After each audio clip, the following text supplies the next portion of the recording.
Good morning, everyone. Good morning, Teacher Honey. I am Kizzy Maristi Buiser from Abtech M12, and today, me and my group mates will discuss the land reforms during Gloria Makapagal Arroyo. So, to begin with, during Gloria Makapagal Arroyo's administration, the land reform program in the Philippines aimed to achieve several objectives, including promoting social equity, creating economic opportunities, and ensuring sustainable rural development. The Arroyo administration also focused on redistributing land to Filipino farmers and also to the indigenous community as part of its commitment to land reforms. So these land reform efforts during this period were aimed at addressing historical inequalities in land distribution and improving the economic condition of farmers and rural communities in the Philippines. So to further discuss these land reforms during Arroyo's administration, I will give the floor to Ms. Atwell.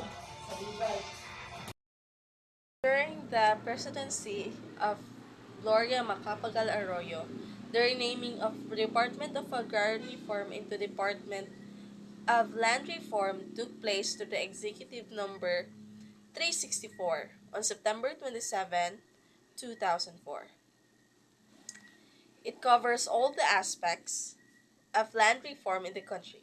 It is said in the Executive Number 364 Series 1, the Department of Land Reform is responsible for all land reform initiatives in the country, including agrarian reform, urban land reform, and ancestral domain reform. So, the decision to rename the department was based on several reasons. First is the comprehensive scope. The renaming aimed to broaden the department's responsibilities and jurisdiction beyond agrarian reform to include all forms of land-related reforms in the country. These expansions recognize that the land reform encompasses not only agricultural land, but also urban land and ancestral domains. So number two, consolidation of efforts. By renaming the department, there was a strategic efforts to consolidate the streamline and reform initiatives under a single department. This consolidation aimed to enhance the coordination and collaboration among different government agencies involved in land reform, ensuring a more comprehensive and more coherent and effective approach to land-related policies and programs. The Department of Agrarian Reform in the Philippines was renamed to the Department of Land Reform to reflect a broader mandate and more comprehensive approach to land-related issues in the country. The change in name signifies a shift towards more inclusive and holistic approach to land management and reform efforts beyond just agrarian concerns. The renaming of the department was also seen a way to address various land-related issues beyond agrarian reform, such as land use planning, land titling, land distribution, and suitable land management.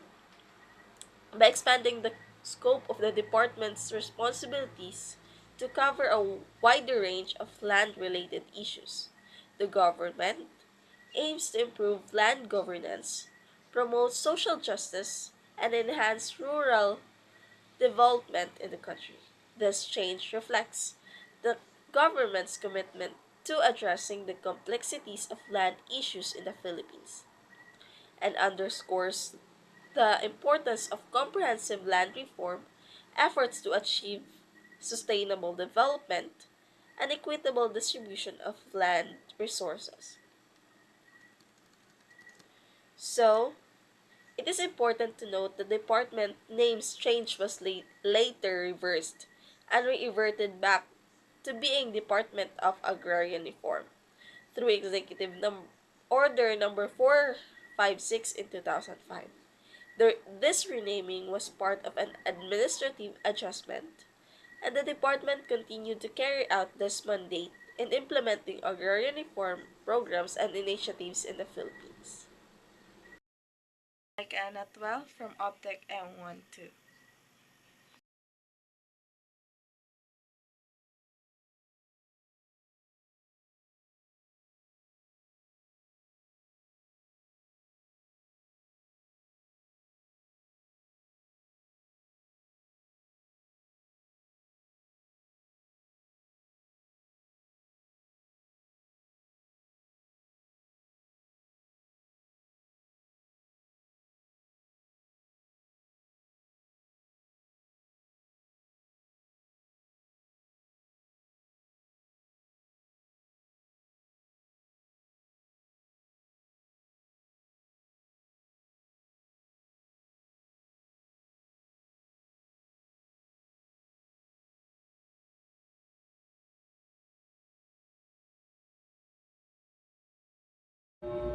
Good day, everyone. I am Samantha Bobis from Optech M12. So the assigned topic for me the assigned topic for me is the under Comprehensive Agrarian Reform Program. The government focused on three main components. Number one is the land acquisition and distribution. The government aimed to ensure that farmers have secure and tenure and access to productive resources. So, land acquisition and distribution under Comprehensive Agrarian Reform Program was about finding agricultural land, buying it, and giving it to farmers who didn't have land of their own.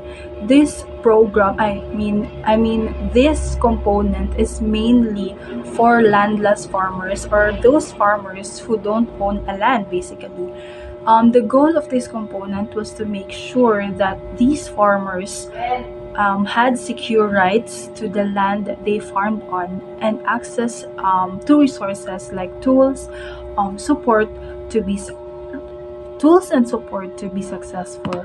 Second is the establishment of agrarian reform communities, or also known as the ARCs. So, under the Comprehensive Agrarian Reform Program, or CARP, the establishment of agrarian reform communities aimed to create supportive environments for farmers who received land through the Agrarian Reform Program. Basically, these communities provide various services to help farmers succeed, such as infrastructure development, access to credit and financing, um, assistance for farming, and social services like education and healthcare.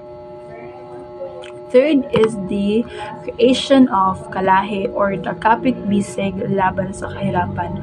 Under Kalahe or Kapit Bisig Laban sa Kahirapan has been involved in various initiatives in the Philippines aimed to poverty reduction and rural development. So some of the things that what Kalahe or Kapit Bisig Laban sa Kahirapan um, has done is the infrastructure development, like building roads, bridges, and irrigation systems to improve transportation and agricultural productivity in rural areas.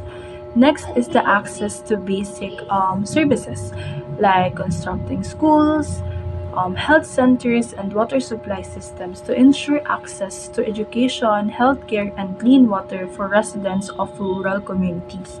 Last is the livelihood support, which is the Kapit Bisig Laban sa Kahirapan is implementing livelihood programs such as skills training, microfinance assistance, and support to a small business to create sustainable sources of income for families in poverty-stricken areas.